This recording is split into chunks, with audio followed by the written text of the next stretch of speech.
So, how many of you are familiar with Ratchet and Clank? Chances are those who aren't even PlayStation fans have heard their names pop up around in more ways than one. In a weird way, Ratchet and Clank are like the Mario of PlayStation. Not necessarily their biggest brand, but arguably their most recognized for general audiences. I used to think this series would turn out the same way Jak and Daxter and Sly Cooper did, where they had a steady stream of hits before barely getting anything new in recent times, but for whatever reason, Insomniac Games happened to stick with Ratchet and Clank after all these years, and it's been a long roller coaster for them. After Insomniac finished the first 3 Spyro games for the PS1, they decided to leave this series behind for other developers, primarily due to their rocky relationship with Universal Interactive. They were the awkward middlemen in between a potential partnership with Insomniac and Sony because of Universal's ownership of the Spyro IP. It's very similar to what happened with Naughty Dog and Crash Bandicoot. After that went down, it was time for Insomniac to create a new IP for the PS2 and pitch it directly to Sony. And that game would of course be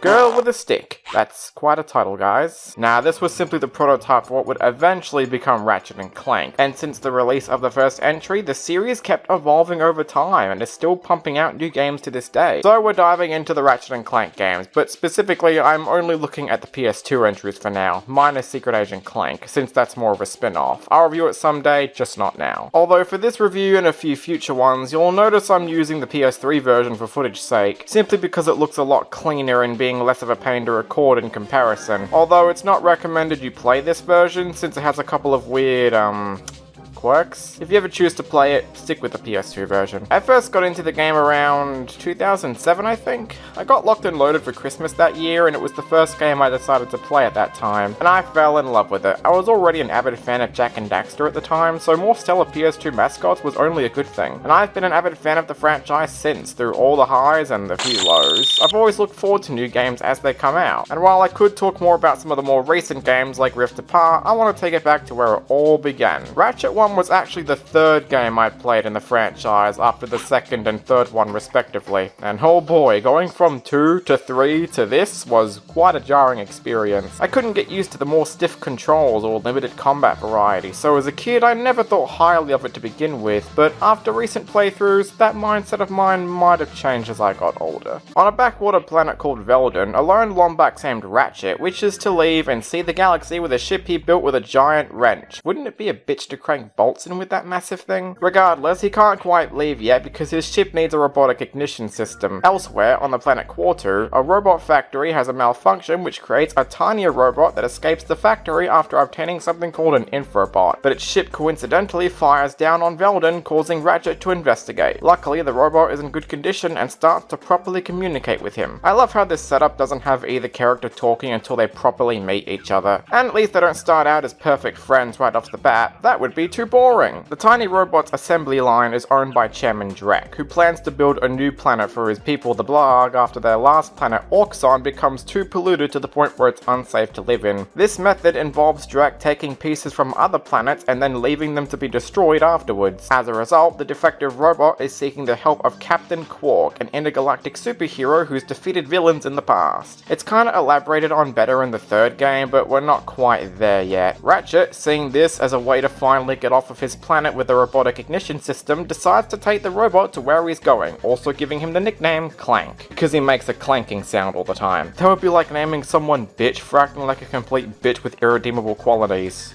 And that's why the name really should belong to her. After some planet hopping, the duo managed to locate Quark at Blackwater City, but first they have to survive his obstacle course. This oddly looks deadly, given this is supposed to be a test to go into— oh, of course. Yeah, it turns out Quark was working with Drek the whole time to serve as the spokesperson for his new planet. Not sure how a famed superhero can bring positive publicity to a dictator who's literally destroying other planets, but I guess the Ratchet and Clank lore is more confusing than I'm led to believe. And that's not a joke.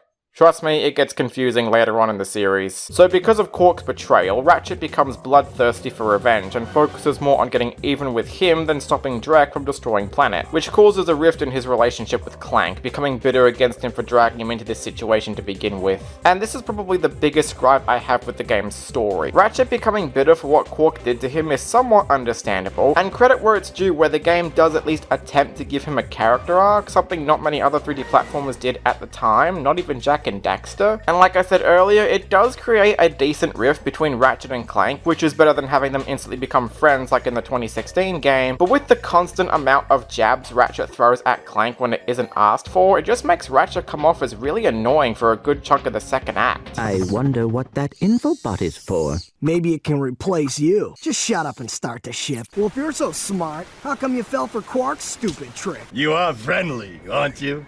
To you, yes. To him, no. As soon as I find Quark, I'm selling you for scrap. Shut the fuck up! I know the idea is to make Ratchet realize what's most important instead of his own wants, but the execution leaves a lot to be desired. After all, Ratchet doesn't become nicer again until after Quark gets defeated instead of before it, thus making that side of his arc unjustifiably forced. It's not a bad character arc in general, but Ratchet's bitterness towards Clank should have been toned down a lot for it to feel less annoying. After Quark is defeated, Ratchet settles more on stopping Drek, and him and Clank put aside their differences. Eventually, they arrive at the same factory Clank was created in, and it turns out the factory created him intentionally as a jumping off point to prevent Drek from accomplishing his goals. And as it turns out, Drek's next planet on his termination list is Veldon. That's really cool, how you start the game and then end your journey on the same planet and everything comes full circle. When they finally confront Drek, it's revealed he was the one to pollute Orxon in the first place, purely to get paid lots of bolts to help the Blarg build a new home, and that he plans to repeat this process over and over and over again. So naturally, Dictator Douchebag must die.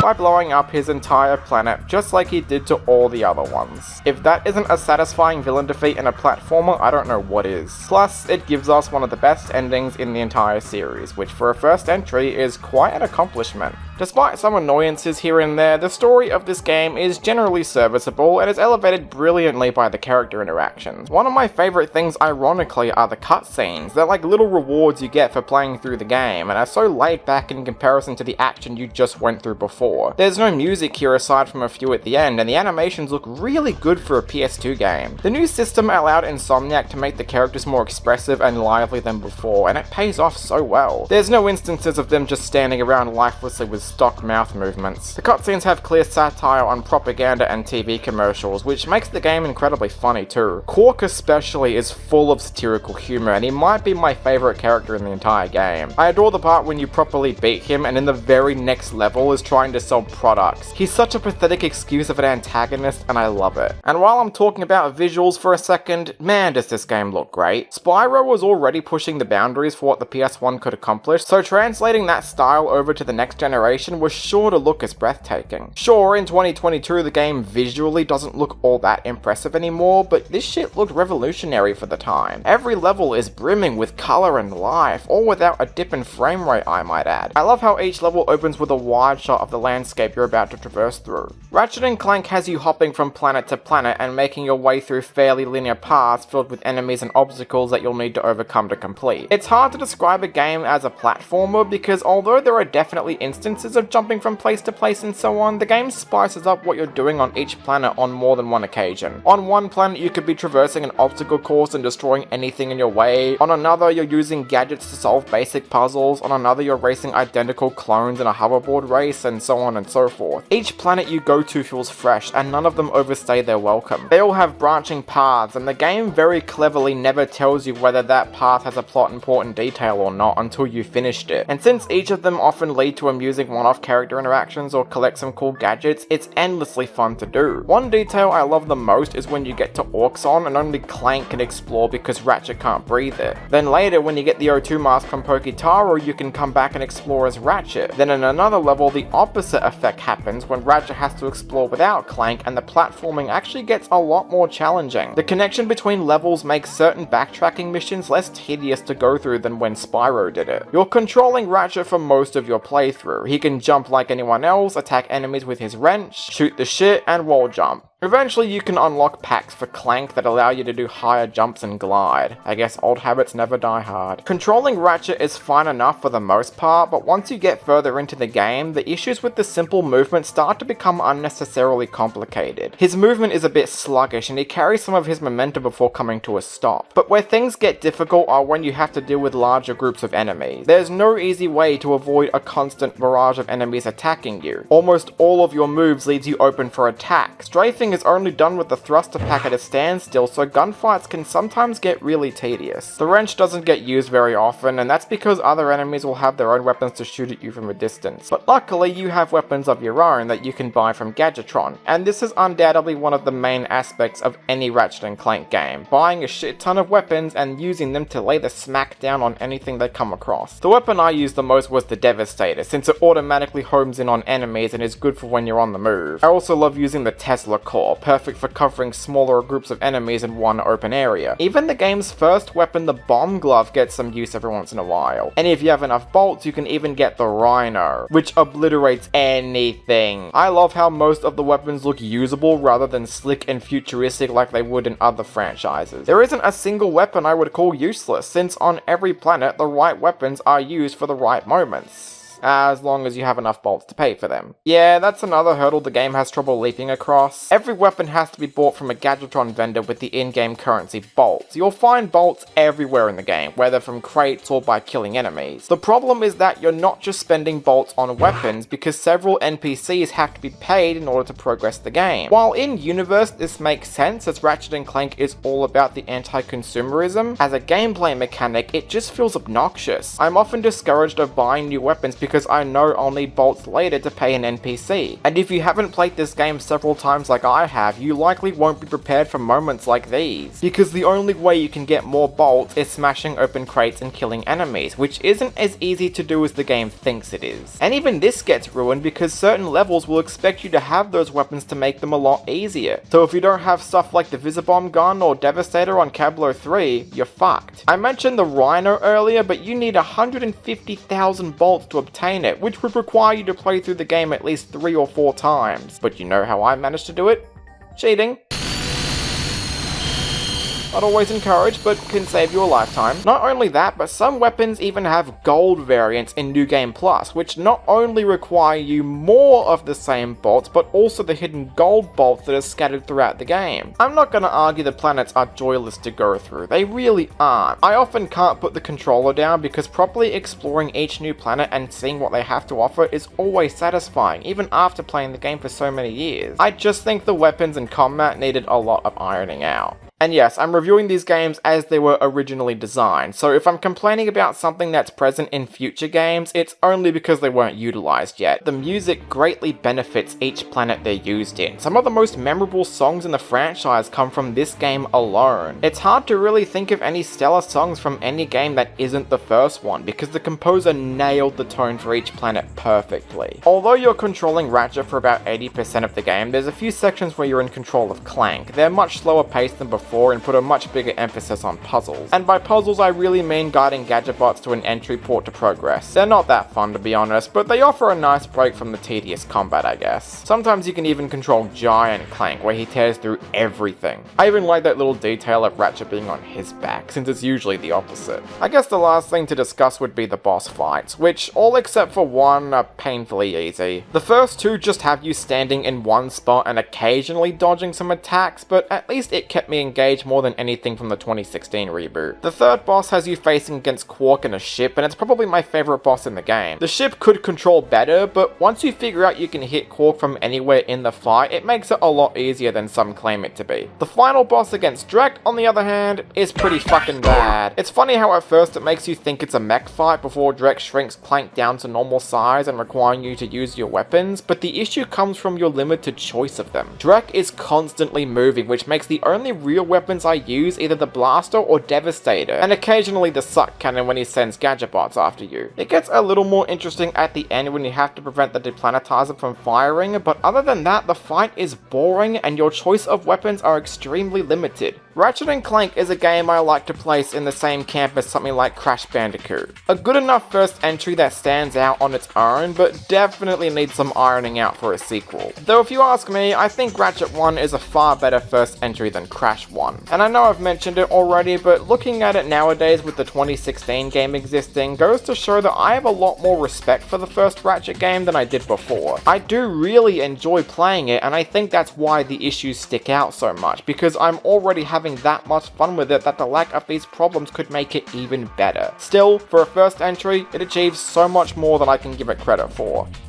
And let me tell you, if you thought the first game was good, it's only gonna get better from here. According to VG charts, Ratchet & Clank sold pretty well in the PS2's life cycle, selling just under 4 million units worldwide. I think that was enough to motivate Sony to push for a sequel the following year. This was my first exposure to the series in 2008, not 2007 like I initially thought it was. That was actually the same year I got introduced to Kingdom Hearts as well, but even though I loved Disney, I wasn't as much into them as I am nowadays. Back then I was more interested in the game with the dude holding a gun, not this anime shit. It was a different time. In America it's called Going Commando, but here it's either called Locked and Loaded or just Ratchet & Clank 2. You know, I never got name changes that much between countries. Do they know we both speak English for God's sake? Or was Europe just baffled at the idea that a kids game had a title like that? I don't think I'm gonna waste anyone's time with build-ups throughout when I say that to this day I fucking love this game. That's nothing out of the ordinary, since a lot of franchises have sequels or follow-ups I consider to be the best. Sonic 2, Super Mario Bros. 3, Crash Bandicoot 3, Smash Bros. Brawl, the list speaks for itself. What, you're gonna kill me because I said Brawl is the best Smash Bros. Game? Because one thing I love about sequels is usually the developers will take what worked in the first installment and refine or fix them for the next, while also adding new content to justify being different than their predecessors. Ratchet 2 actually began development before the first was even released, so what would have happened if the game was a flop then? Once more, I'm looking at the PS3 version, but this time it's for a different reason. So around this time in the 6th generation, widescreen TVs were becoming more readily available for the public, so a few games decided to start adding widescreen options if their TV supported it. It was somewhat started in the 5th gen, but didn't take off until the 6th. Usually I love it when games of this time have widescreen, not just so it allows me to record footage much easier for reviews, but also because it means I don't have to play the game in this shitty stretched 4x3 display that's almost unbearable to look at. The problem with that though is not every game had what you'd call true widescreen. Some would rather have the camera be zoomed in to give the impression it's widescreen when it's really not. You know how everyone complained that classic Simpsons was cropped in widescreen on Disney Plus? That's what we're looking at here, albeit not intruding gameplay too much. Regardless, I never liked this effect. Sure, the cutscenes look better this way since they were rendered in widescreen, but gameplay always matters more to me, and I just don't like the way it looks. And sadly, the Ratchet games on PS2, minus the first one, suffer from this, so thankfully on PS3 it's in true widescreen this time. I won't forgive this collection for cropping the widescreen FMVs to 4x3 for no reason, or the fact that Ratchet's helmet somehow doubled in size than before, but if the trade-off is for a more proper widescreen, I think I can let it slide for now. I really love this menu screen where Ratchet's playing his own games and Clank's reading a book, and it confirms Ratchet is likely narcissistic. And yeah, he might suck at these games a bit, but he's still a better player than Phil ever was.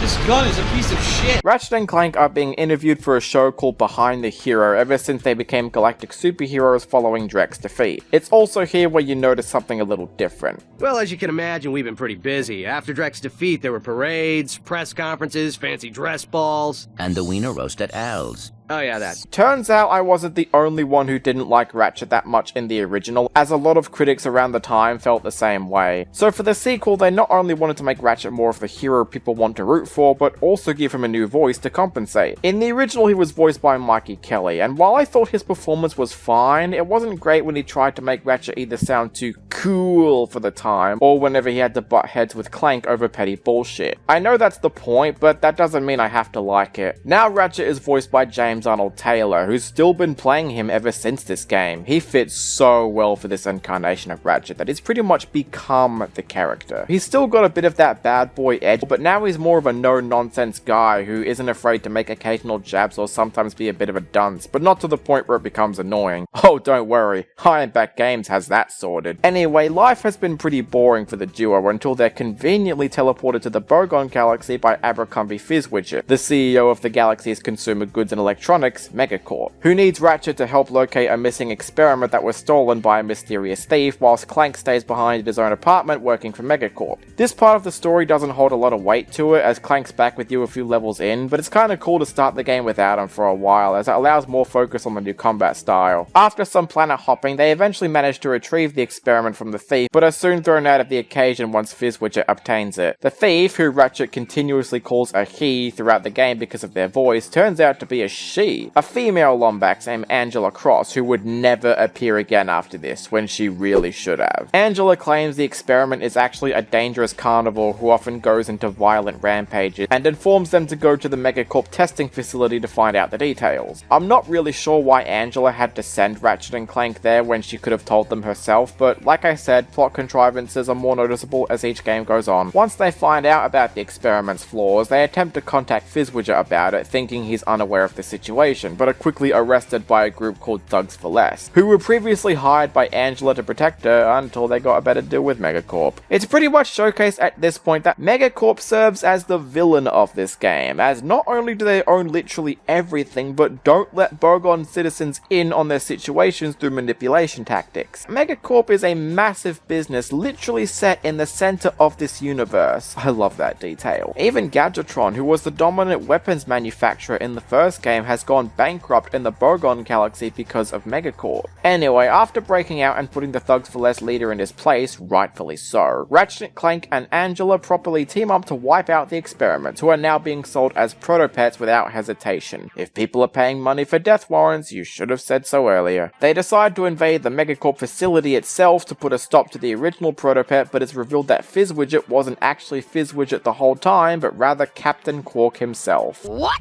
It's not an out-of-nowhere thing, though. Throughout the game, we see more episodes of Behind the Hero detailing what happened to Quark after the first game. He got arrested for selling illegal Gadgetron products, but escaped to the Bogon Galaxy to hold Fizzwidget hostage and sell the protopet in its state so he can frame both Ratchet and Clank for the cause and step in to save the galaxy to regain its popularity. But since this is Quark we're talking about, it doesn't go well. The protopet turns into a giant beast, and Ratchet and Clank put a stop to it. Angela rescues the real Fizzwidget, who had been locked in the supply closet for... Actually, they never specify how long he's been in there for. The ending makes it seem like Fizzwidget was always a nice guy and every bad decision made was because of Quark. So you mean to tell me things like the rainforest being turned into a wasteland or Gadgetron forced to go bankrupt happened in the span of a few months? It's never properly specified. Otherwise, the day is saved, Quark is punished for his actions, and that's the end. A pretty good story overall, but the ending leaves a weird taste in my mouth, and the plot contrivances become more apparent as each game goes on. Why did Ratchet and Clank never suspect that Quark as Fizzwidget is trying to kill the two multiple times? Why did Angela not tell them all the details beforehand? How long was this supposed to go on for? These are mostly nitpicks, mind you, because while the story is a little rough, the humor elevates it once again. More funny cutscenes show up in each level, and the anti-consumeristic nature of the galaxy is at front and center. Some of them even had fourth wall references that more times than not got good belly laughs out of me. Not to mention, with Ratchet being a more enjoyable character this time, I didn't have to feel annoyed by most of the cutscenes save for some near the end. It ties plot points well from the first game and cleverly sets up events that'll happen in the next. Ratchet controls about the same as last time, running, jumping, using Clank's helipacks, and shooting your target. Ratchet no longer slides a bit before coming to a halt, and the precision to platforming is slicker and easier to grasp. The biggest improvement by far, and I don't think it needs to be stressed enough, is that Ratchet can properly strafe now when shooting. Holding L2 keeps Ratchet facing forward but still moves left, right, and backwards while doing so. It only takes a single button press, but it's so much quicker to activate than the first game and no longer leaves you open for attacks. Speaking of weapons though, there's another area where the changes are drastic. The weapons before were more so used strategically, but here most weapons will do the job in any given circumstance. They look more slick than Gadgetrons, and Jesus, the sound design for these things are super crunchy. Every time I feel like I'm delivering a real punch to my enemies, and I love love every second of it.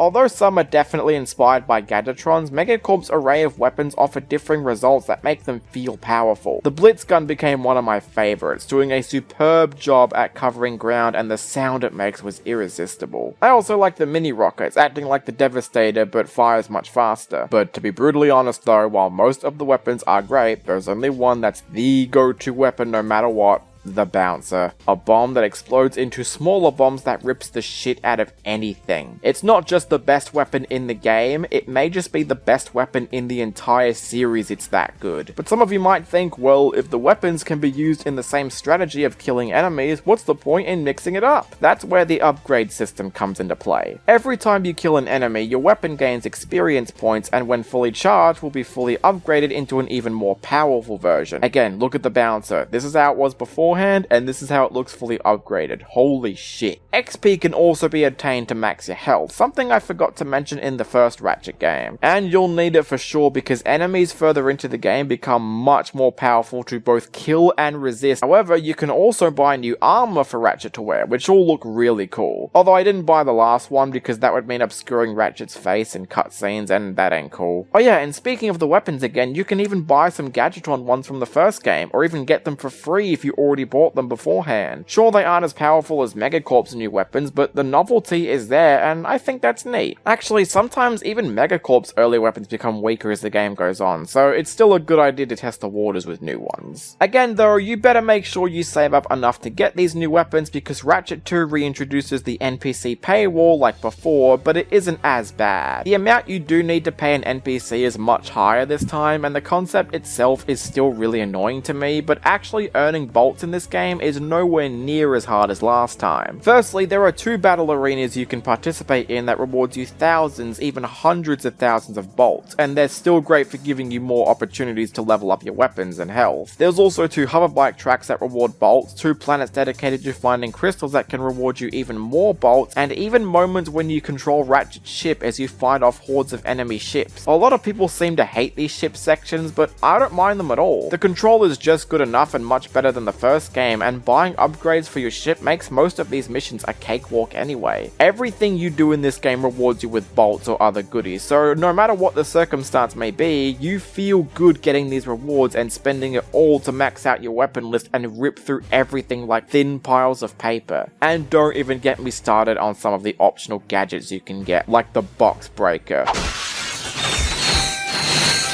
Fucking yes. The puzzles featured in this game are also more toned down than the first, but with the exception of one, I'd say they're great too. The Electrolyzer is a quick and simple puzzle game that keeps your eyes going to get the right combinations. The Terminator is used well for freezing water and unfreezing it, but it's the Infiltrator I don't like. It breaks the pace of the game, relies on bad trial and error, and isn't fun. Platforming is still present though, and thanks to the tighter movement, these are still a joy to go through as well. Not to mention, it still maintains core sections from the last game, like the grind rail segments or giant clank fights, which reward you with even more gadgets as well. The bosses, on the other hand, unfortunately mark a point where Ratchet bosses wouldn't feel all that distinct anymore. I'm not gonna argue the ones from the first game were anything special, but from this point onwards, Ratchet bosses feel more like nothing but just strafing in a circle or whatever until they've been defeated. The Gladiator ones I don't mind too much, but even regular bosses suffer from this. There's not much strategy to beating them aside from keeping your ammo count high, but even that's not too daunting of a task. Not to mention, by the time you get the Bouncer, most bosses become an absolute joke. Even the final boss went down in like less than 3 minutes because of this tactic. Most of the bosses aren't too spectacular, but the one on Snivelac against the Thugs for Less leader is pretty fucking bad. Actually, scratch that. It's hard. All you do is dash towards turrets to fire at him, but it takes an actual eternity to do damage. There's absolutely zero challenge here, and it just drags on and on and on. But truth be told, I always overlook the minor nitpicks in my playthroughs. I mean, I do nowadays. I was quite the type to let nitpicks act like major problems back in the day, because every time I replay Ratchet 2, I can never put the controller down. Yeah, I said the same thing about the first game too, but that's only when I'm ignoring the major qualms I have with it in the first place. Ratchet 2 does everything a good sequel needs to do. It adds little touches here and there to make the overall gameplay experience smoother than before, adds new gameplay styles to keep it fresh fresh, expands on the world building, fixes our main character, and most importantly refines the weapons from before to make it an exciting experience from beginning to mostly end. New Game Plus mode also makes a return and is even crazier than before, and they even included an Insomniac museum with debug prototypes and development process that are even dubbed by the game's developers as well. The presentation is still top notch for a PS2 title, the music is still pretty great, albeit not as memorable as the first game, and all the touches into the game's execution is enough for me to say that this is one of my favorite games of all time. Who cares if the story has a weak conclusion? Who cares if questions are left open? Who even cares the infiltrator sucks so much? These issues don't matter to me, because when I'm having this much fun playing through this stellar game as is, there's never a reason to turn back from it. You don't even need to play the first game to get a lot out of this one. I guarantee you, as my first Ratchet game ever, I didn't miss a single damn thing. But hey, for as much as I love this game, it only gets better with the best game in the series. Let's finally talk about Ratchet & Clank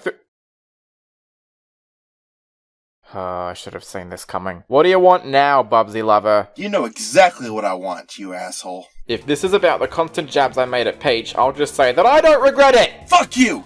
Everyone's worse than Rosalina anyway! Don't you mean nobody's worse? Shut up! I made a typo on the script! Well, that's not why I'm here anyway. Word on the street is you're reviewing the Ratchet games, and you didn't invite me. Why are you shocked? I didn't feel like doing it. You know damn well that Ratchet 3 is one of my favorite games of all time, and because of your stupid jabs at Peach, I demand to review this game with you. Okay. Oh yeah, I'm not pulling out. Wait, that's it? I don't have to bribe you or anything? Dude, I know how much you adore this game. I'll let you review it with me, but be warned. What? I don't want to hear a fucking word about Meep. You started that bullshit, and now everyone keeps saying it to me. Oh, that's fine, I don't care.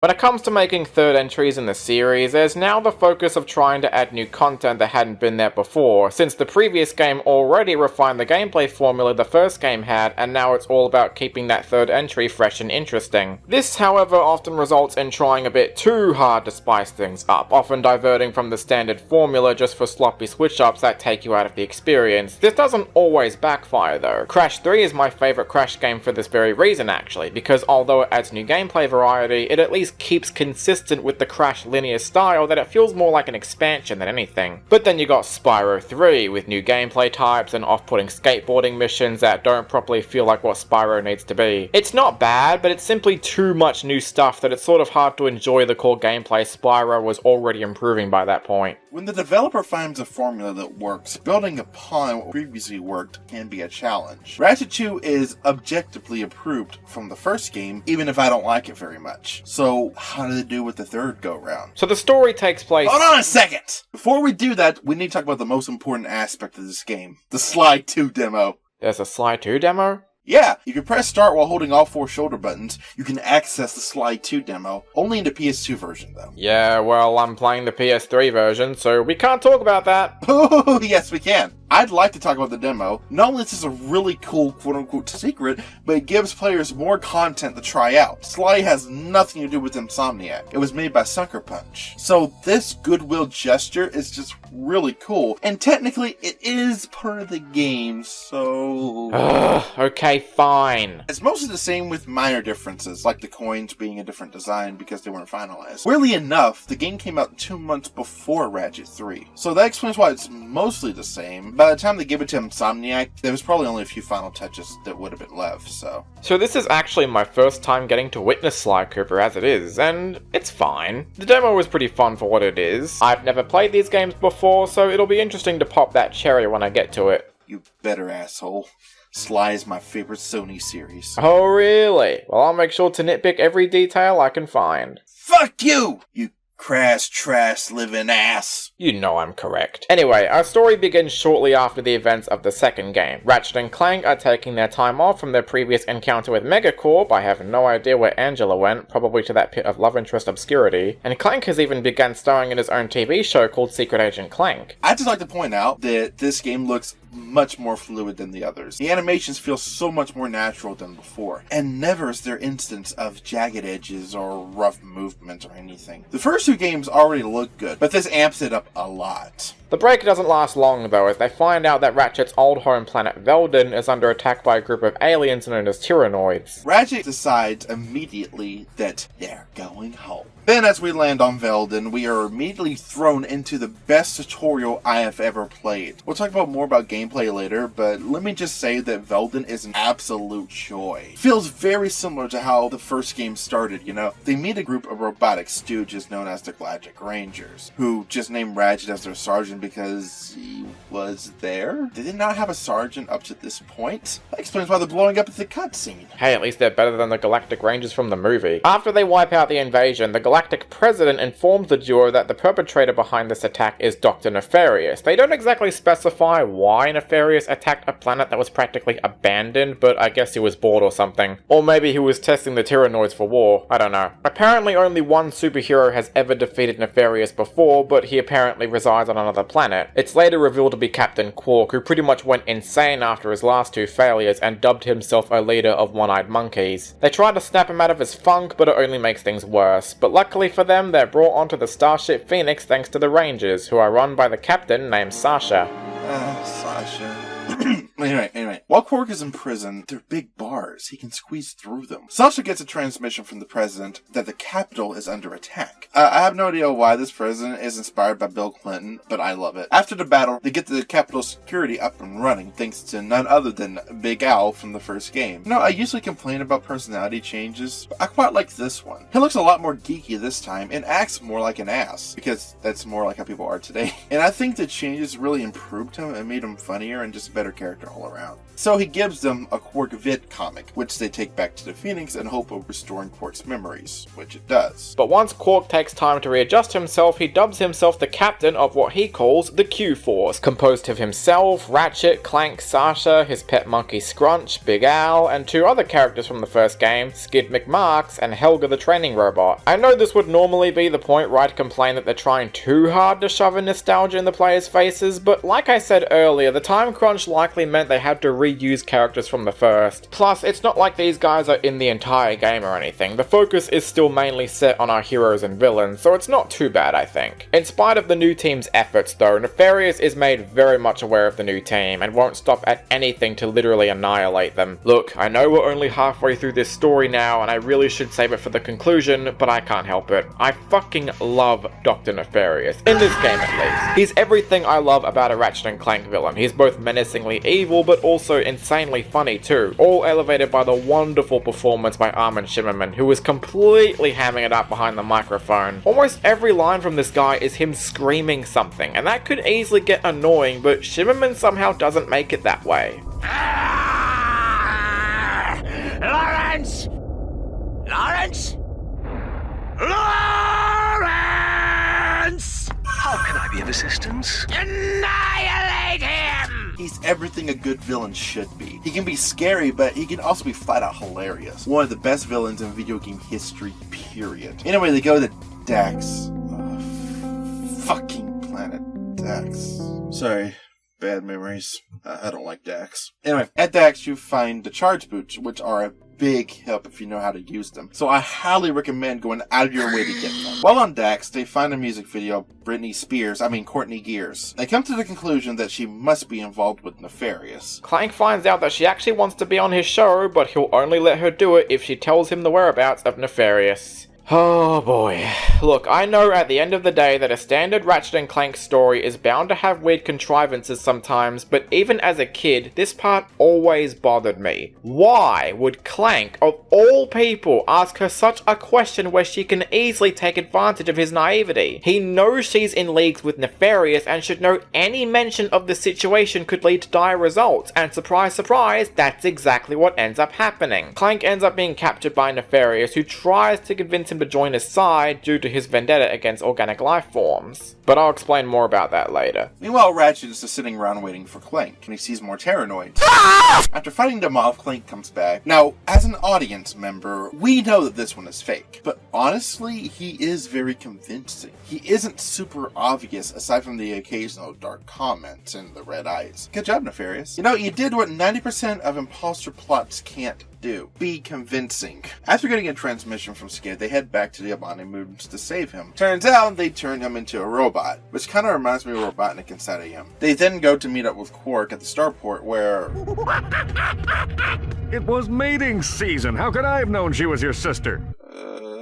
Quark, we need to have a talk. They get onto Nefarious' ship, but he's made well aware of their presence because of the Clank imposter, and they have to escape before the ship blows up. But Quark stays behind to try and find something important, which eventually prompts the Clank clone to abandon him. Now, I'm sure in a normal circumstance, if the real Clank was in this situation and time was running out, he might have advised to leave as quickly as possible, likely not wanting to, but needing to. But in this situation, when the Clank imposter says, Good for him. before leaving, Ratchet should have picked up by now that this is not the real Clank, or the fact that nobody calls him out for doing this later. Sasha says they heard the whole thing, but they didn't hear Clank say that line? That's always been weird to me. Quark is presumed dead, and thanks to 2 new vid comics, the team learns the reason why Nefarious hates organics as much as he does. It's because he was bullied by Quark a lot in school while he was organic, and he got turned into a robot just barely escaping death. They dissect that Nefarious is planning to attack Metropolis next with the Bio-Obliterator, which is where Nefarious has had the real Clank the whole time. Ratchet goes into the city, finding his way to the train where he discovers what we already knew. I love how Ratchet is like,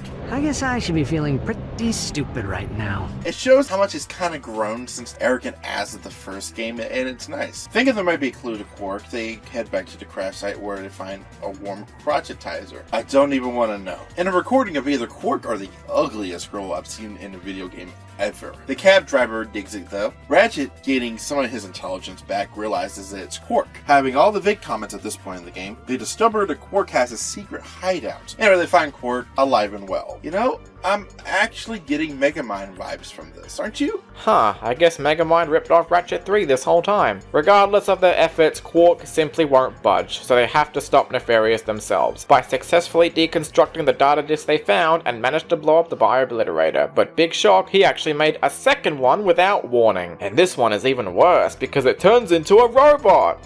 What a twist! But just before Ratchet and Clank can budge, Quark shows up just in time to help them out. God, I always love this part, when he comes in at the right time just as the theme music from the vid comics play, finally concluding his character arc perfectly. He finally got to become the hero he always wanted to be, and he did it the right way this time. Thanks to their combined efforts, Nefarious is defeated and accidentally teleports himself and Lawrence onto an asteroid, while everyone goes to see the new Secret Agent Clank movie. In general, I think this story is better constructed than the one in the last game, even if those annoying contrivances are still there no matter what. The whole thing with Clank being a pushover around Courtney Gears, or everyone failing to recognize what's right in front of them sometimes, is pretty annoying. But I do love how this time it focuses on Quark and finally concluding his arc in a meaningful way. This is honestly the first game where I liked Quark in a positive light, but this time not because he's just a doofus, but rather a hero who actually tries to be a hero. Quark is definitely the funniest character, and it's great seeing returning characters like Al and Skid, incorporating them into the story where they're actually involved, instead of just cameos. Everyone plays a part, and everyone is important at some point, in the story or the game itself. I do find it disappointing we don't get any more one-off character interactions like the first game, but I can let it slide, since our core cast is just that good in their roles and I don't get sick of them at all. Like I said, Nefarious is a perfect villain, and Lawrence is the perfect straight man. The other new character they like to have appear a lot is Sasha. Okay, I'm taking over this part, I don't care!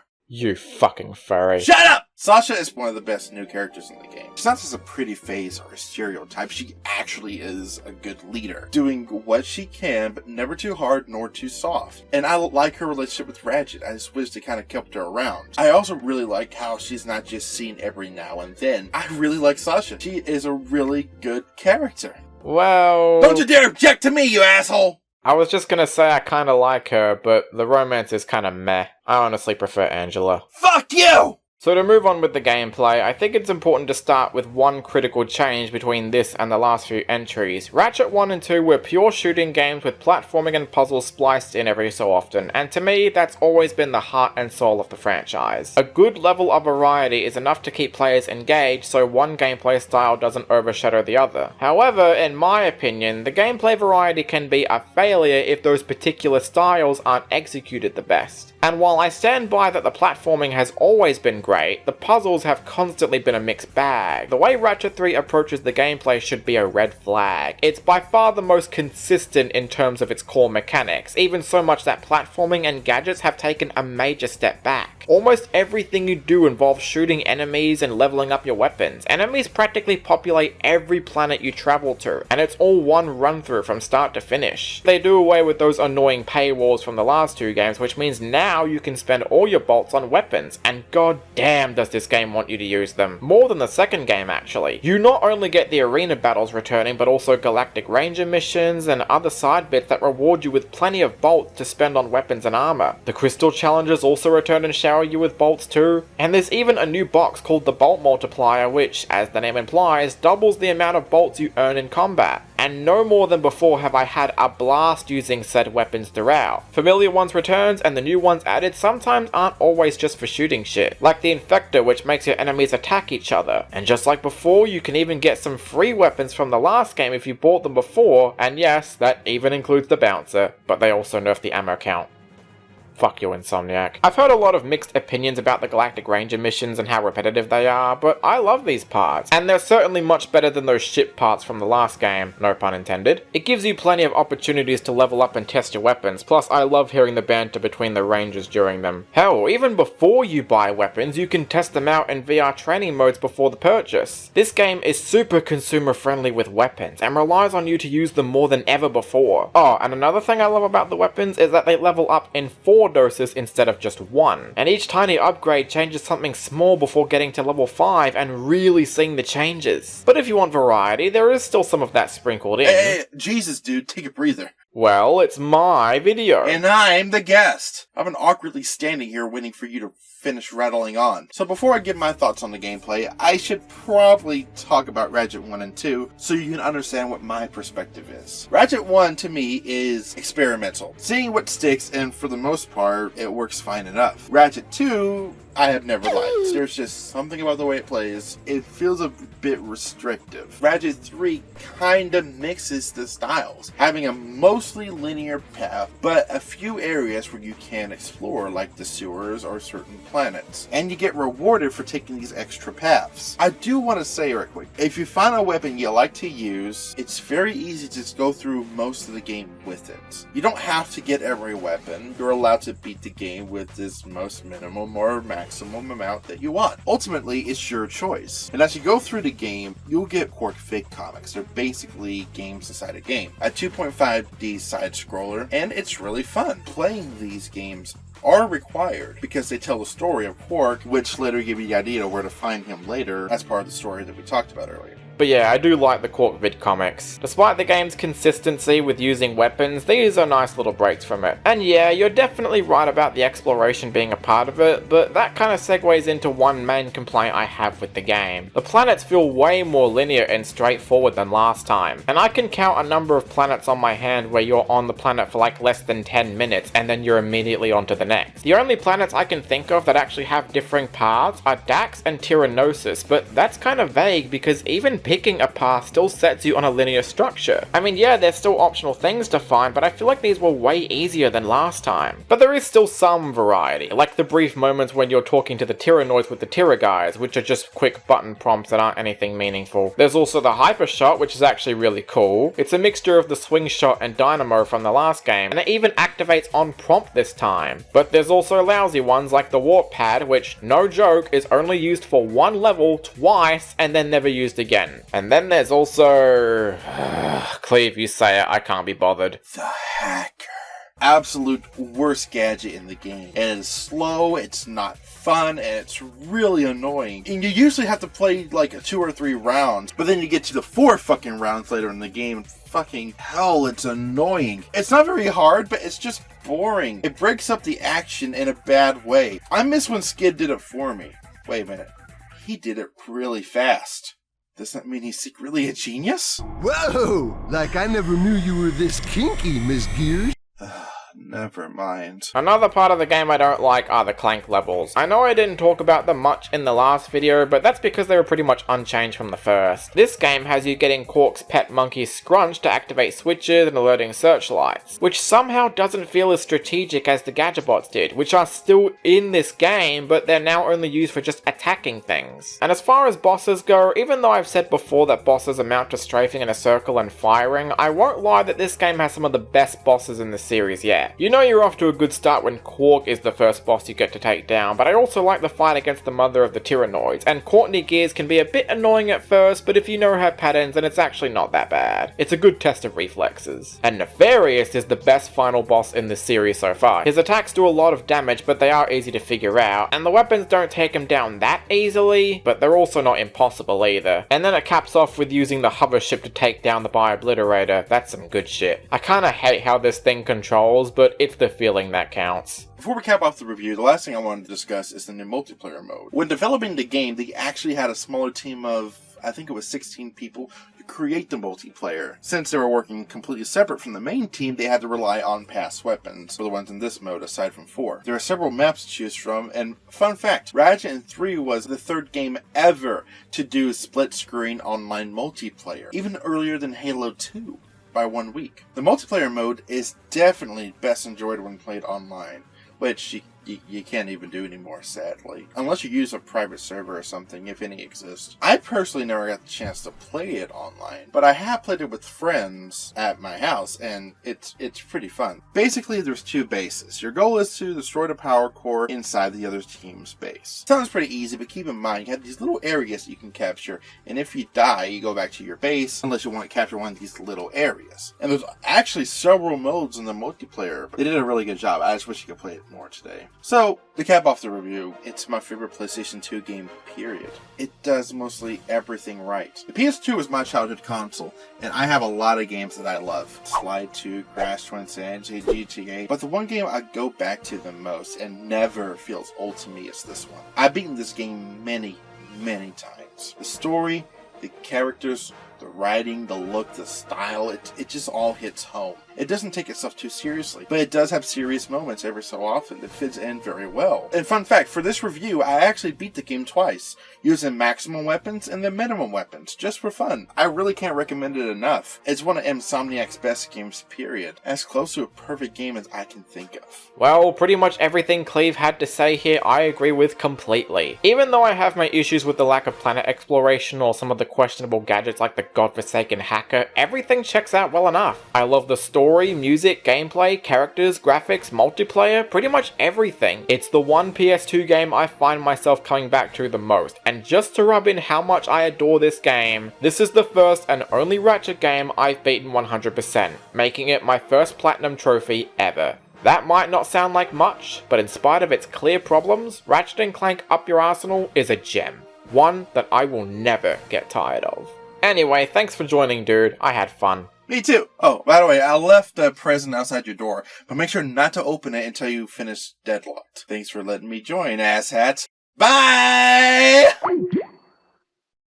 Let's just talk about Deadlocked now. Originally, it was going to be a racing game initially titled Ratchet Racing, which was going to be a vehicular combat racing game akin to something like Twisted Metal. But when Insomniac caught wind of Naughty Dog making their own type of game in the form of Jack X, that plan was quickly shut down. The game, which would later be named to Ratchet Gladiator or Deadlocked in America, which actually makes no sense because Deadlocked isn't even an innuendo, was heavily marketed as a much darker game, with Ratchet adorning a grim-looking combat suit, which gives me some Halo vibes looking at it, and having 2 robots with guns behind him. What threw me off the most about this cover was that Clank's name was completely dropped from the title. Did you know that when I was a kid I originally thought this game was a prequel to the first game, simply because of the fact that Clank's name wasn't in the title? Yes, I am an idiot, can't you tell? On the European box art, the cover makes more of a clear idea on what the game is actually about, and personally, I think it looks much better. So to start with the story here, Ratchet, Clank, and Big Al are running the Starship Phoenix after Sasha became the mayor of Metropolis. Spoiler alert, she only appears in the beginning, and I'm not joking when I say this, that's the main reason Cleverix was put off from ever playing this biased fuckwit. Sasha informs the 3 that a number of superheroes have mysteriously gone missing and believed to have been put on an illegal combat show called Dread Zone Zone, where heroes have to kill each other for public entertainment. It's being run in the Shadow Sector, where laws don't exist, by an evil businessman named Gleeman Vox, and coincidentally, Dread Zone robots invade the Phoenix to capture Ratchet. I thought the Phoenix was supposed to have advanced security and shielding to prevent shit like this from ever happening. Did they learn nothing from when Nefarious did the same thing weeks ago? Ratchet is then forced to compete in Dread Zone, but not before he has a Deadlocked collar forced onto his neck. Should he ever become uncooperative or boring, it can be activated to kill him, or at least it's supposed to, because for some bizarre reason, the PAL version removes the collar, so now it just looks like they're fighting for the hell of it. Anyway, Ratchet and his new combat bots, Merc and Green, fight for their lives through many challenges and end up becoming the most popular competitors in the show despite all the slander against him. This angers the previous star, Ace Hardlight, who used to be a superhero himself, but now profits off from being one of Dread Zone's 4 exterminators, but it doesn't take long for Ratchet to cut him down, and he refuses to become Dread Zone's next big star, much to Vox's rage. It's at one point discovered that other heroes are being held captive in the Battle Dome, and the crew have to find a way to save them, which they successfully managed to do in the last few minutes, and leave the Battle Dome to blow up, taking Vox with him. And there's also an after-credits sequence where Nefarious and Lawrence show up, and this is the best part in the game, don't fight me. And yeah, that's pretty much all there is when it comes to the story. It's much more straightforward than the others, and the stakes honestly don't feel as grim as the game wants it to be. Like, okay, there is some stakes being raised, since Ratchet and Clank's personal lives are on the line, but with how straightforward the story itself is presented, that tension quickly fell flat as the game went on. There aren't that many twists to keep it fresh, and even though Vox is a decent villain who delivers on the laughs, he's not as threatening or funny as the likes of Chairman Drek or Dr. Nefarious. Unfortunately, the bulk of this game's writing stems from superhero commentary like Ratchet 3, but now has gags that wore thin for me very quickly. Throughout the game, we have these two announcers, Dallas and Juanita, who constantly, and I mean constantly, talk about how Ratchet sucks so much and always making up false stories about him. It's funny in short doses, but considering they follow you throughout the entire game, including when you're actually,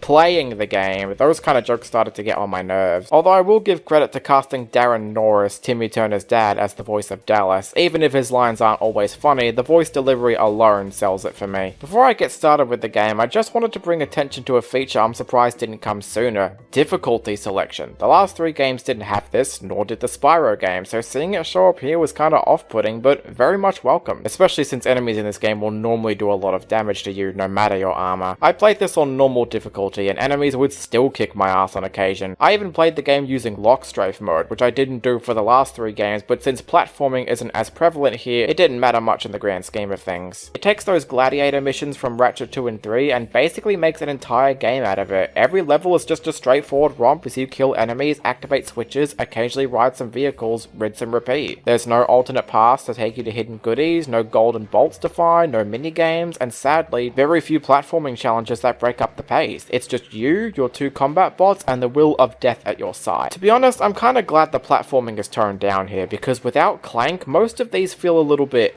off. Maybe I'm just used to those thrusters that Clank had to help me out, but I don't know, something about Ratchet's jump arc feels a bit heavier than before. Now of course, because combat has always been refined and fun to blast through, much like the last 2 games, the consistency that Gladiator offers is either going to be your biggest pro or biggest con. For my money, it goes both ways. One of the new features in this game is that your weapons now have mods. This was a feature that was somewhat introduced in Ratchet 2, but it's much more streamlined here. Mods can let you do things like electrocute enemies, blow acid onto them, create massive chunks of lava, or even erupt into tiny balls that do heaping amounts of damage. The spirit of the bouncer lives on. The mods are a lot of fun to tinker with, seeing what combination fits which weapon, or simply overpowering some that make some enemies an utter cakewalk. The ice mod became my favourite very quickly, since you can simply freeze enemies and kill them before they do any damage to you. And the shock mod was perfect against smaller enemies, since it can kill them within milliseconds. Although, if I had to guess, the mods were likely added as a compromise, because the weapon selection in this game has to be the smallest amount yet. You got your basic weapons like shotguns, snipers, and so on, and they get the job done fine enough, as they always have, but that extra bit in variety can turn people off. As someone who doesn't usually buy every single weapon in these games, this didn't bother me personally. Your combat bots, Merc and Green, are with you for almost every challenge in this game. They're kinda like a mixture of the Galactic Rangers from 3 and the Gadget bots from Clank levels. Their bullets do a lot more damage than the Rangers' guns, and later in the game you can give them other weapons to use like bombs and such. You'll mainly be using them for activating orbs, shooting grind rails, or turning bolt cranks if you'd rather shoot enemies instead. They're definitely more useful for combat though, because when you're getting them to activate stuff while enemies shoot at them and you have to revive them every time they die, that got annoying pretty fast. Besides the traditional combat, you've got some vehicle sections. One of them is a straight up copy of the Warthog from Halo where you drive and shoot enemies simultaneously. The hoverbike also shoots enemies, travels very fast, and controls like shit. It's way too floaty for my liking, so I'm glad it didn't overstay its welcome. I also wasn't a fan of the Landstalker. It travels very slow for one thing, and those missions where it moves by itself are straight up monotonous to plow through. But I do like how powerful its weapon output is though. As I said before, Ratchet Gladiator is way more straightforward than any game so far. You're mostly shooting at enemies, blowing shit up, occasionally riding vehicles, and getting your combat bots to activate switches. As a standalone game, Ratchet Gladiator is fun junk food that I still enjoyed for the most part, but as a follow-up to the last 3 games, it doesn't quite hold up as well. Because of Gladiator's focus being primarily on gunfights and combat, it honest to god makes Gladiator feel like it goes in one ear and out the other. Not to mention, the game is much shorter in length because of it. It only took me less than 4 hours to finish it. It executes what it focuses on really well. The gunfights have always been a staple of Ratchet & Clank and exceed as always, but not only does it feel a bit mindless towards endgame, the lack of variety really singes it. Gunfights weren't the only reason I loved the last 3 games as much as I did, and when you set that as your core piece of entertainment for a Ratchet & Clank game, it begins to lose its edge. Some would call me hypocritical for saying this since Ratchet 3 was also more consistent, but even amongst the small breaks it did have, like Quark Vid comics, gadgets, and platforming, it was also carried by a great story with great characters and top-notch writing. Gladiator has a decent story and some occasionally funny jokes, but not enough to keep a hook. It's a great game on its own, and I would still happily replay it whenever I'm playing through the PS2 era again, but as a follow-up, it's straightforward junk food that I'm sure will satisfy your cravings enough. Sorry if this review was shorter than the other 3, but when you only have so much to work with in this game, there's not much more I can say that hasn't already been said before. Well, you've obviously made some sort of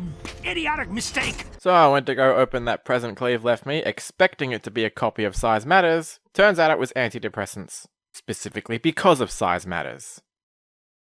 Let's get this shit over with. The HD era was an interesting time for sure, and Sony was going full throttle with the PS3's development. Wish they put more effort into that price tag. $599 US. Insomniac was ready to develop a brand new IP for the system, as well as bring Ratchet & Clank to the HD world for the first time. However, Sony still wanted a Ratchet & Clank game for their new handheld at the time, the PlayStation Portable, especially since it was competing against the Nintendo DS. But since Insomniac was too occupied in their new PS3 games being developed, a new developer called High Impact Games was tasked to bring Ratchet & Clank to the portable scene. High Impact Games consisted of a team of former developers from Insomniac and Naughty Dog, which on paper sounds relieving that this game was being developed by people who are familiar with the series since day one, but then you play it, and it's a different story. Ratchet & Clank Size Matters was released for the PSP in 2007. Interestingly enough though, the game received a PS2 port the following year, because I guess they realized more people owned a PS2 than a PSP. And since the PSP's horsepower was comparable to the PS2, this decision likely made more sense in hindsight. Before I decided to start playing this game, the question I had for fans out there was,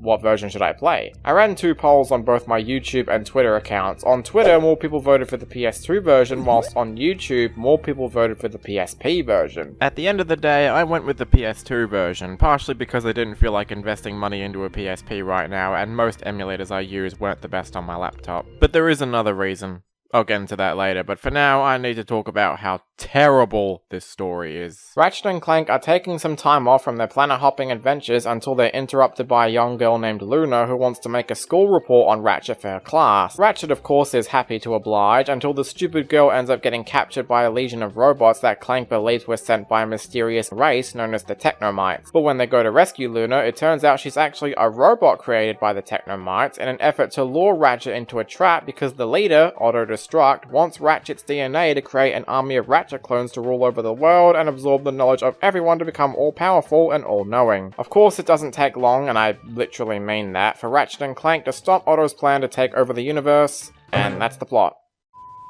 That's it? I'm not even joking, that's literally all there is to the story. It's by far the most basic and straightforward out of the era so far. No interesting surprises, and more importantly, no entertainment value whatsoever. I get the last part is completely subjective, but although I didn't have much to say about the story, I do have a bit to say about how abysmal it is. The first red flag here is how terribly written the characters are, and none of them suffer this as much as Ratchet. I'd say this game has him at his most unlikable, even more so than the first game, because instead of being a heroic no-nonsense commander who would occasionally spout out something naive, here he's a selfish, impatient, short-tempered idiot who never changes or evolves at all. At the start of the game they set up this story arc where Ratchet doesn't believe in the Technomites, and he blows up at his friends over this. There are no Technomites! And yet he never apologizes for his behavior whatsoever. The story arc is just completely dropped for no reason. Then later they give Ratchet a revenge motive when he finds out his DNA was used. That's okay, Clank. I'll handle this one. I think you got him, Ratchet. I'm just getting started. But again, they drop this arc like it's nothing, and it's like this throughout the entire game. Ratchet's just an angry, bitter douchebag who blows up over little things. It has been too easy. Easy? How's about I ride around on your back while you do all the fighting? Gets super impatient most of the time. Alright, just don't take all day. And acts like an idiot for no reason. Hey! He was just trying to help! The reason why this Ratchet annoys me more than the first ones is because that Ratchet had an actual character arc. And sure, I didn't like the way they did it, but at least it was intentional. Ratchet was supposed to act like an arsehole, so he'd later realize the way he was acting was wrong. Like I said, this Ratchet never apologizes or grows from his bullshit attitude, and he only acts this way for comedic emphasis. It's not funny, it's annoying and frustrating. Clank doesn't suffer this as badly as Ratchet does, but even he has his occasional stupid moments. Quark also appears in this game, his first since becoming a good guy in Ratchet 3, as all we got was a voice cameo in Ratchet Gladiator, and you guessed it, the story makes him an idiot too. He has this subplot where he wants to know who his real parents are, but it's so apparent how last minute this subplot feels. I mean, just look at how Quark is introduced in the story. Quark? Clank! What a coincidence! What are you doing here? I am trailing Ratchet and Clank to see what they are doing, so I can join in on their next adventure. Hey, that's what I'm doing! No, wait, I mean, He falls for a website called FauxFamily.com that tells him Otto is his real father. Does nobody realize that faux stands for false? But even ignoring the subplot, the story itself is filled with contrivances and plot holes that are never explained or acknowledged ever again. Beyond those pathetic attempts at arcs they give Ratchet, the setup makes no sense. Ratchet or Clank never suspect the fact that Luna coincidentally knows how to find robots to kill, or the fact that said robots end up kidnapping her. When the two are separated later in the game, Clank ends up in a robot battle arena where out of nowhere, Scrunch shows up to tell Clank where Ratchet is. Firstly, how the fuck did Scrunch know Clank was here, and how did he manage to get this secret info on Ratchet? There are several instances in this game where Ratchet and Clank go to Technomite cities to try and stop them, but why don't they just use the shrink ray to grow bigger and stomp on them? The game even points this out, but ignore it for no reason. Oh, and speaking of the shrink ray, the selling point of the game, they coincidentally find one from the Skip McMark's bootleg Freak and never utilize it in any creative way. Why does Otto want Quark to think he's his father when this doesn't further his plan for world conquest to begin with? The entire Technomite plan is that they're tired of nobody giving them credit for the technology and weaponry they made and want to make an army of Ratchet clones as revenge. Newsflash, you idiots. The only reason people don't give you credit is because you've made your society a secret. Nobody knows about your species, so maybe if you actually made yourself well known, people might actually respect you. Good grief, this entire story just gives me a headache. Every character is an idiot, the plot holes just pile on top of each other, and nothing about it is funny. I mean, there's the occasional funny joke, but they are so few and far between that getting to them simply isn't worth it. This story is abysmal, what more can I say? And what helps an already abysmal story? A not as horrible, but still painfully awful spin-off game. The first thing I want to start with, without a single doubt in my mind, is the controls. You want to know the main reason I played the PS2 version now and not the supposedly superior PSP version, the controls are the fundamental reason why. Because this game was initially developed for the PSP, a console that only had one analog stick and one set of shoulder buttons, it would only make sense for high-impact games to come up with a new control style to compensate the lesser amount of buttons. Super Mario 64 DS did something similar, and that game turned out great, but for whatever reason, they instead decided to emulate the Ratchet playstyle. When holding a weapon, you use the D-pad to strafe and the shoulder buttons to turn the camera. Also, whenever you want to use Clank's helipacks, you have to hold both shoulder buttons to crouch, they need to do a long jump or high jump. The PS2 version, on the other hand, mitigates these issues completely and just uses the traditional control layout of the PS2 Ratchet games used up to that point. The PS2 version also has a far better camera that allows you to look anywhere you want, because on PSP you can only look left and right, which can make certain platforming segments unnecessarily harder than they need to be. The combat won't mean shit though, because the weapon lineup is one of the worst in the entire series for one main reason. They are embarrassingly weak. No matter what weapon you use or what level they're at, it'll take you forever to kill enemies in this game. Want an example? Look at how long it takes to finish a combat segment.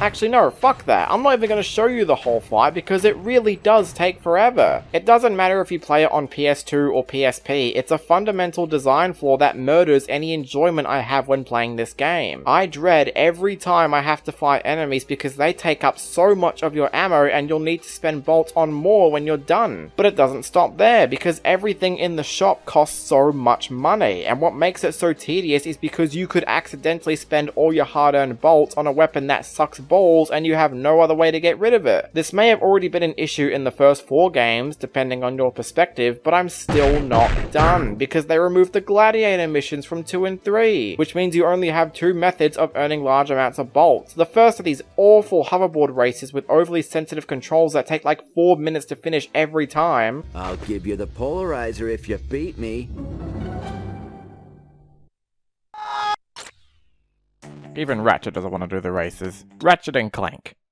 Mental matters. And the second being these terrible Clank minigames where you fight other robots and do these boring Lemming-styled minigames with his gadget bots. Why the fuck would they give the arena battles to Clank, a character who can't level up his weapons for later in the game? The only way you'll be able to level up weapons is by playing through the same levels over and over and over again until they reach max XP, which again takes forever to do. Not helped by how quickly these guys can kill you, even with the armor sets you find. Oh yeah, you find random pieces of armor throughout the game, and they each give you different benefits if you mix them together. It allows for creativity in the ways you can mix and match your armor sets, and I heard secret combinations can even give you other benefits, though I only found out about this after I had played the game twice. A third playthrough ain't happening today. Another thing I have to credit the game for is that it takes all those terrible door gadget games and replaces them with grind rail sequences, where all you have to do is hit the right buttons and then the gate will open. Honestly, I love these puzzles. If Ratchet 3 had these instead of that stupid hacker, that game would be a 10 out of 10 for me. Okay, so all these issues alone already make the game an utter chore to play, but then there are the boss fights. Ignoring the first couple of bosses you do, because there's literally nothing special to them, it's the last 2 bosses that get my blood boiling. The fight against Luna starts out with a, no joke, 90-second running sequence where all you do is move sideways and jump, followed by another tedious moment where you avoid rocks, and I guarantee you'll take damage from these things because of how fast they fall. Then, after her exposition dump that has Ratchet and even Clank looking bored, you begin her actual fight, which depending on where you were standing in the rock sequence, she'll instantly run you over, maybe even kill you if you have low health. And the camera makes this fight worse since you can easily fall off the edge. But that's not the worst part. If you die at any point, you have to redo the entire segment all over again. So that's another 90 seconds of running and 30 seconds of rocks crushing your hopes and dreams. If you were to ask me, yes, this boss fight is way worse than the Snivlack one in Ratchet 2. But yet, for all of Luna's faults, she's not the worst boss in the game. That honor goes to Auto Destruct. who is, as of right now, the worst boss I've ever played in my entire life. It's not because the boss is too hard, but for how poorly designed they are. I've had my fair share of bad bosses in other games, don't get me wrong, but nothing compares to the utter torture that this boss left on my sanity. He starts the fight using this annoying shield that you need to take down in order to do any actual damage to him, but you only have seconds to do that before he activates it again. Not to mention the shield doesn't go down that easily because it's one giant bullet sponge. The only way you can take it down easily is with the shock rocket or laser tracer. I even used the Agents of Dread, which I never used in the other games because I just needed something to beat this guy. But then, once you get to the second phase, all hell breaks loose when he throws this fucking bomb at you. And the hitbox on this bomb is so off that I always kept dying to it over and over and over and over again. Even when I was right near the end of the fight, I died from just a pixel of his attack. And every time I died, I had to spend more bolts on ammo, which became near impossible because of how often I died and for how expensive ammo is. And don't forget, if you run out of bolts, you're stuck doing those godforsaken Clank games or horrible hoverboard races which reward you with little amounts of bolts the second time around. It took me so long to beat this upside down ball sack that when I finally did, there was no satisfaction, no fist pumping, no excitement felt, just a sigh of relief that the cesspit of torture was finally over. This boss is the culmination of everything I hate about this game, all of its worst attributes wrapped up into one. Ratchet & Clank Size Matters is terrible, what more can I say? It's one of the worst games I've ever played for how fundamentally joyless the entire experience is. The story is atrocious, the characters are idiots or jerks, the weapons are weak as fuck, the controls suck, and the bosses are so horrible that I'd rather play through the entirety of Bubsy 1 5 times and put up with another second of auto-destruct again! Insomniac better sure as shit feel lucky they never developed this game because Size Matters didn't just leave a sour taste in my mouth, but after playing it twice, I am fully convinced to never play Secret Agent Clank. Size Matters is a one and done. I'm never touching this game again. I know the title implied I was looking at all the PS2 Ratchet games, but I didn't have time for Secret Agent Clank. I might talk about it in a video where I review spin-off games, but we'll see. Besides, ever since I stopped doing singular game reviews, I had to combine all the older ones for this video alone. Anyway, hope you enjoyed this. I'm gonna go replay Ratchet & Clank again. The PS2 version this time. 'Cause fuck you, Sony.